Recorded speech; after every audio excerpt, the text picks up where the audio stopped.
when he came back to the studio and he heard the song, it hit him so well that he got naked when he recorded the vocals. He took off, took his clothes off. He started slowly but surely. 100%.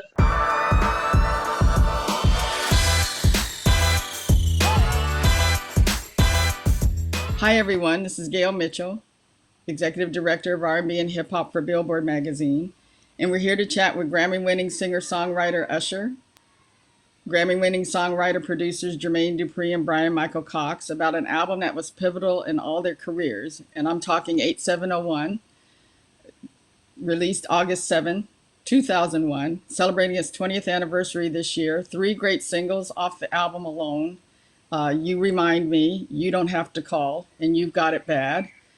Album debuted number 4 on the Billboard 200 and has since gone on to become 4 times platinum.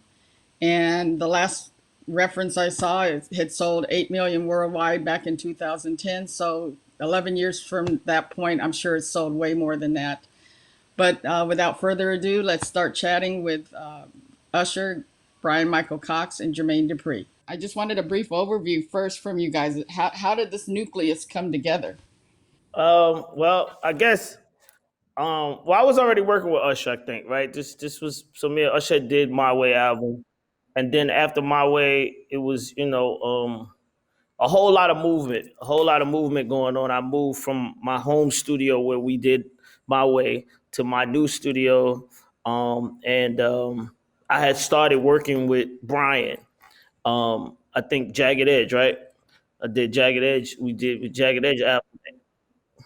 So so it was like the first time that I was actually like bringing Bryan into the Usher project, right? And it was just like it was a nervous moment for me because Usher didn't know Cox like that, and it was just like I'm trying to bring something new to the and it wasn't really like a new thing. It was just like I felt like me and Bryan, we was in a motion, so I just felt like it was time for me and him to work on this project.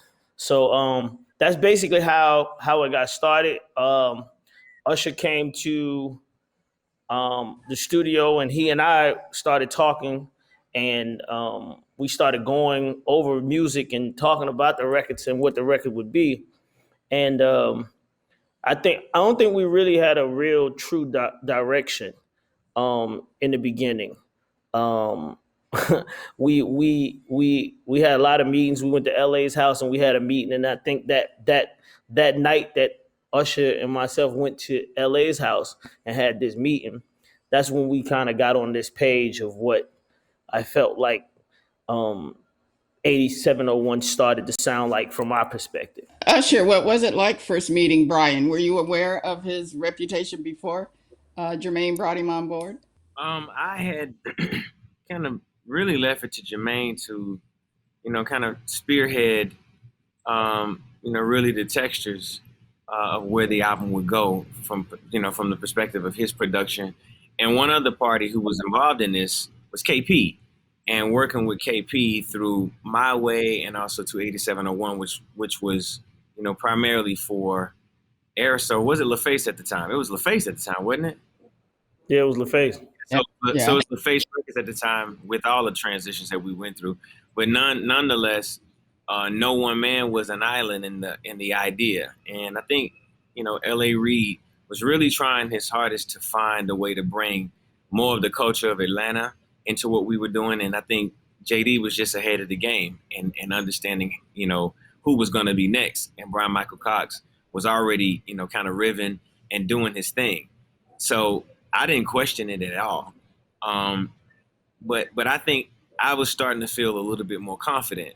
JD really did help me gain my confidence in terms of what I felt like I could offer as an artist from My Way.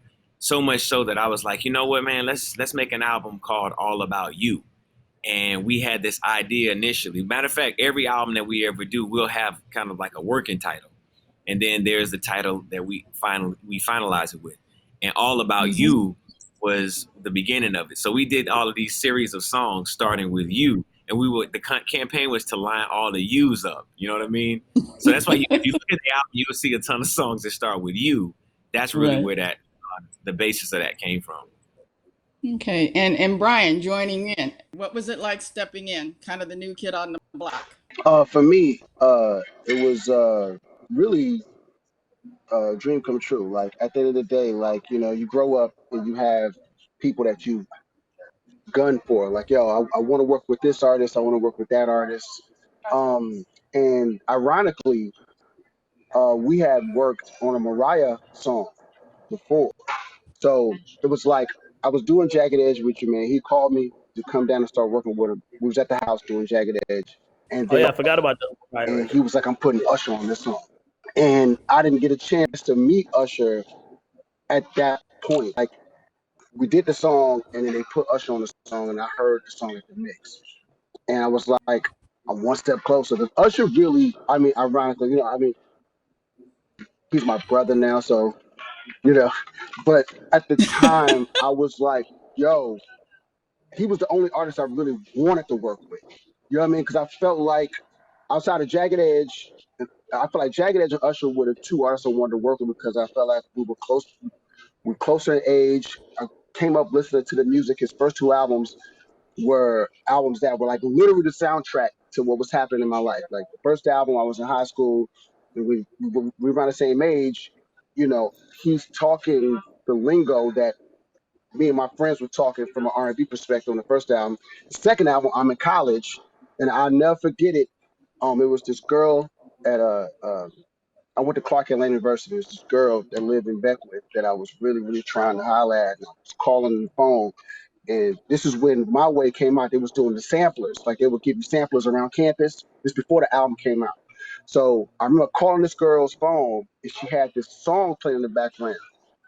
And I forgot I was calling her to talk to her the song. I was like, yo, who was that? I left like a wild message about like, yo, who was that? Like, what song is that? She called me back and was like, yo, that's the new Usher. I was like, what is that? She's like, it was nice and slow. And I just remember being like, yo, man, I gotta work with this dude. You know what I mean? And I was hoping that Jermaine would call me for it. Like we was doing a bunch of things and he would call me for certain things, call other producers for other things. I was like, yo, I hope he calls for Usher. He called me like, yo, start Usher.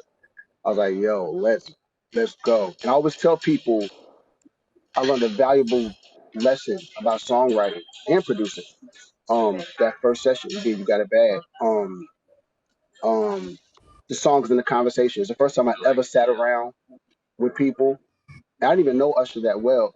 I know him at all actually. We sat down and they were talking about the situation, and we talked for hours.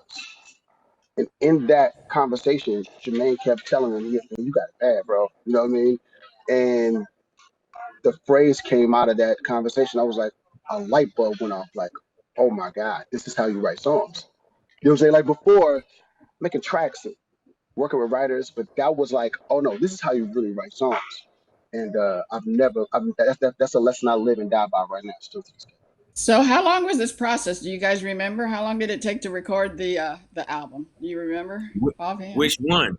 Because again, we always build two albums to It was make two one. albums. It Oh, was two okay. I albums. got Yeah, it was wow. two albums. Yeah. So we started off with it all about you, and then it became 8701. It was really Falana Williams and myself trying to find a really cool concept that we felt with, because I felt like all the things were lining up in terms of, one, my getting older and being able to sing more mature songs, and you be able to, understand my life as opposed to just listening to me, as an artist or watching me dance. A lot of people were critical to say, man, yeah, he dances, but can he sing? This was an opportunity for me to flex.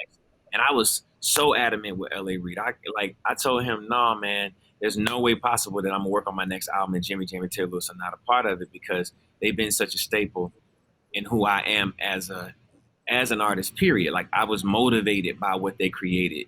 No different than you and Babyface. And he was like, okay, let's go for it. And I reached out to Terry, because Terry had given up on music, man. He was just like, I don't really want to do this. You know what I mean? I enjoy it, but I'm not motivated to do it anymore.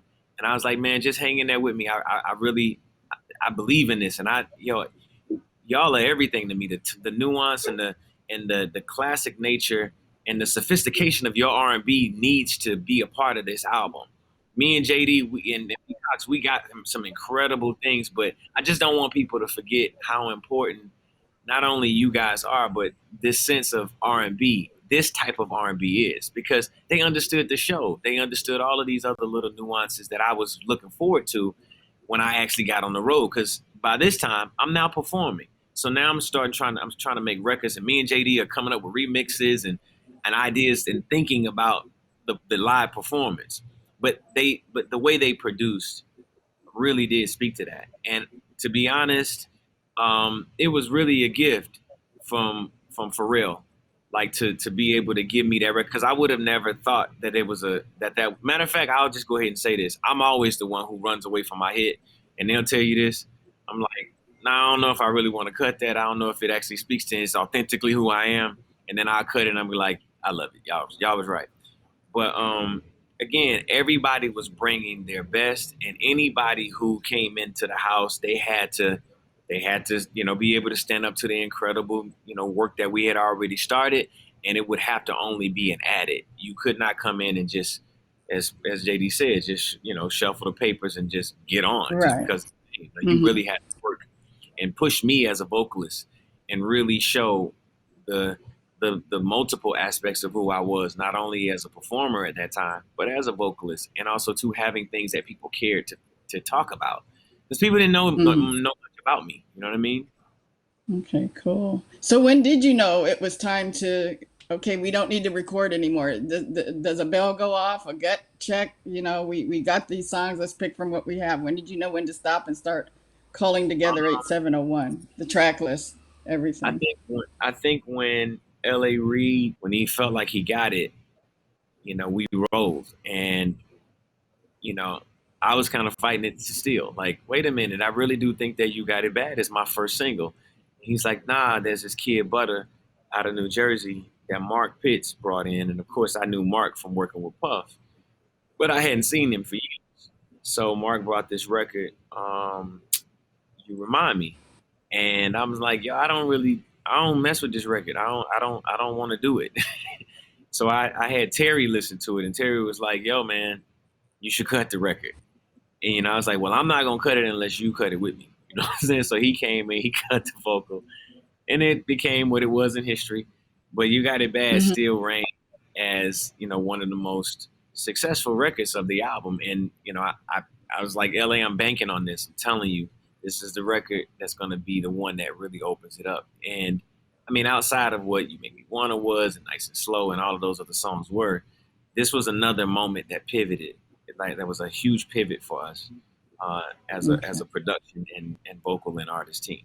Yes. So knowing each other as long as you have and collaborating with each other, what is it that makes you guys click? The three of you click. What would be one word or a couple of words that explains why you three click together They let creatively? me We can talk. start. They let me talk. And they are fucking geniuses. They literally are the best at being able to decode and understand how to articulate what I'm actually going through and saying.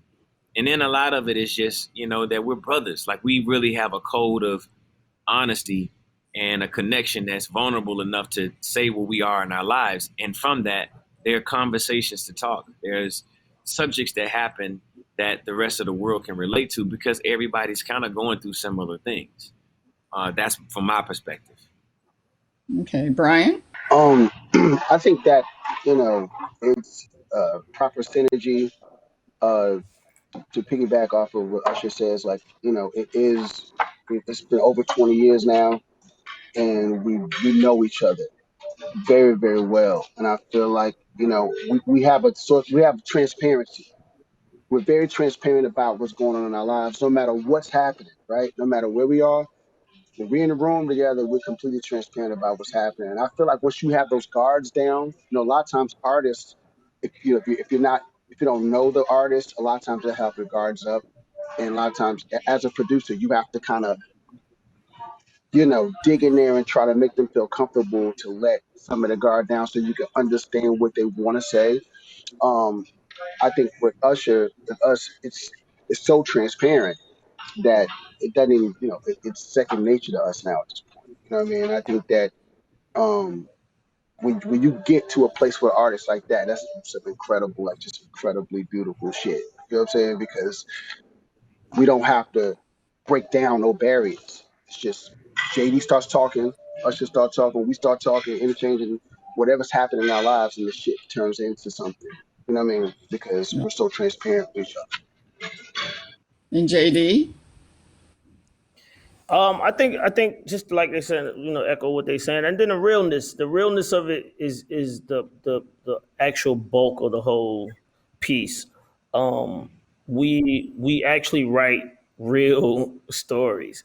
I wanted to say this before we get through with this, that 8701 was probably Usher's realest album to date, because it's so much shit going on this record that people don't talk about, that we put into this record. It's he was living at my studio.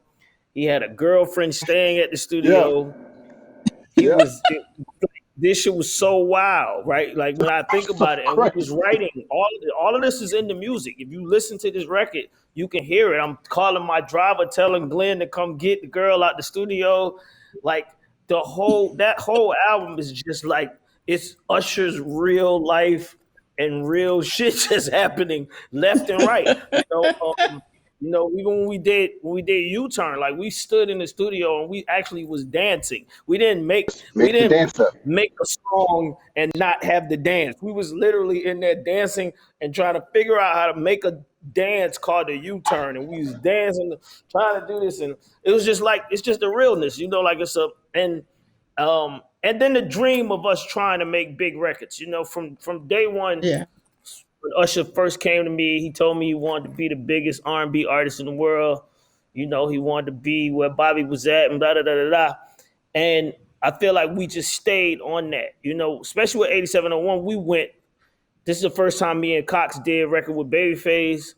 We was trying 100%. to push that. Yeah, We was trying to push that bar, and we was like, and we wasn't ever gonna get deterred until we got to. Nothing was gonna get us off of that. We was determined to push the bar on making one of the biggest R&B albums that we could, and Mm-hmm. as well as incorporating Usher's realness into the record, which I actually think that's the blood that bled into Confessions. yeah, I Okay. think Oh, yeah, I exactly. one agree. element that is real about us is that we always push each other too. Like, Okay. man, completely push each other out of comfort zones, in the vulnerable moments. It's like we'll literally have conversations, and I'm like, man, I can't believe y'all wrote that. And then it's like, but it's real, and it's like, yo, this is what you got to say.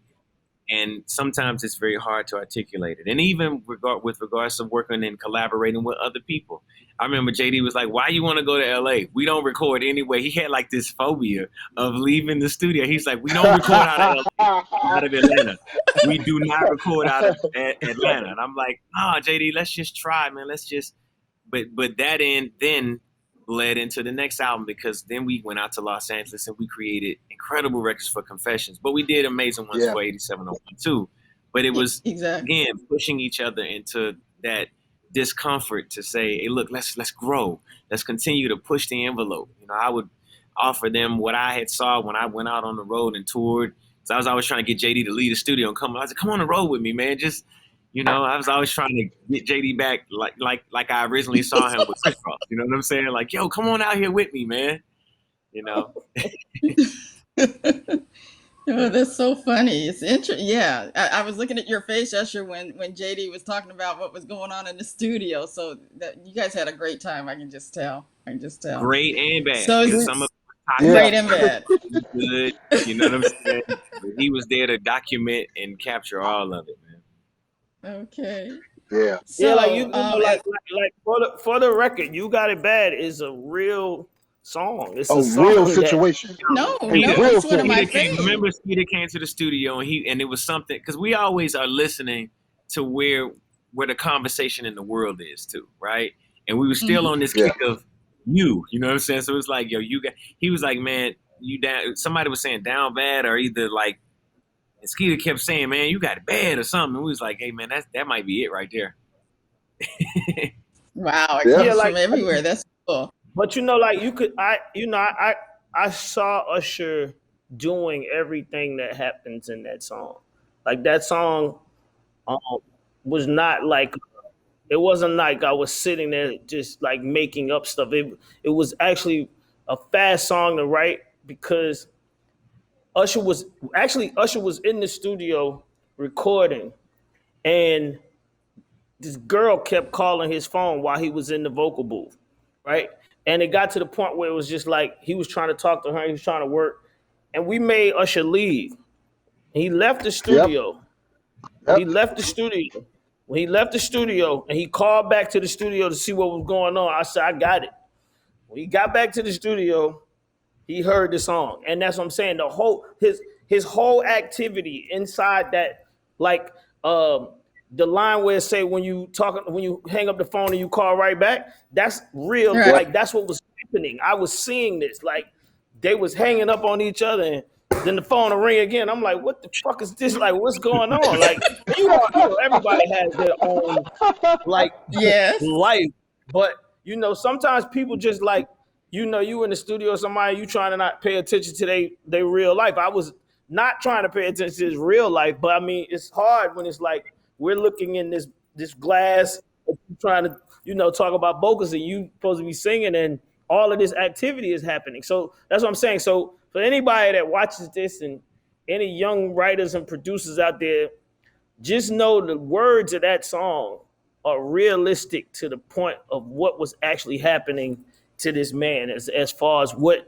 I saw, what Brian saw, what we was just watching, and we just put it into a record. And that's another one of the Yeah. I feel like one of the jewels in having a incredible Usher vocal is that when he feels like it's him, he'll Mm-hmm. sing the shit out of the song. He'll sing the shit out of It's the song. over. And Like literally, that's it's over. Yeah. 100%. that's what you Wow. could that's why I believe the vocal on You Got It Bad is so amazing, because he heard it and he knew it was not about me. It wasn't about Brian. He knew that it was 100% about him. Mm-hmm. Which all of us And can relate to. It's one of my favorite ballads that he does. But go ahead, Brian. I think I think I think that what's interesting about You Got It Bad too is that it was if you listen to that, it's not a whole lot of harmonies, not a whole lot of stacks. You know what I mean? It's just literally him. You know what I mean? Even the hook, back in those days, we build hooks out and wild harmonies and all kinds of, you know what I mean? Like Mm-hmm. literally, it is just it's like Usher at his most vulnerable state. It's one vocal. It's a unison. He's singing unison on the hook, and it's just him.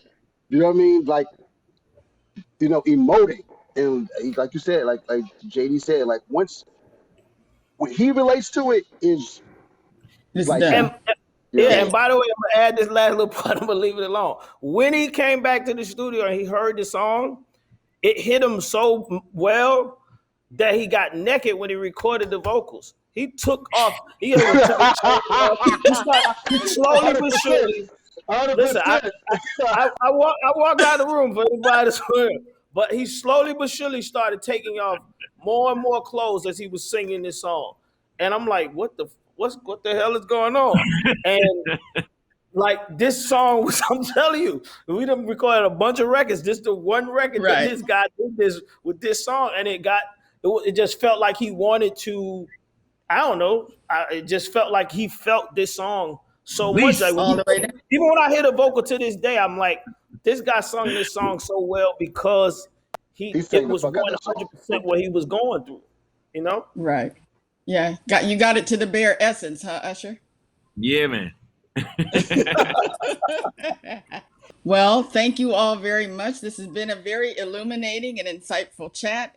Great album. Kudos to you guys. Timeless, as you just said, Usher. It transcends, and 20 years from now, it's still going to transcend, and folks are still going to be learning a lot and listening to that album. So thank you all very much, Brian Michael Cox, Jermaine Dupri, and of course, Usher.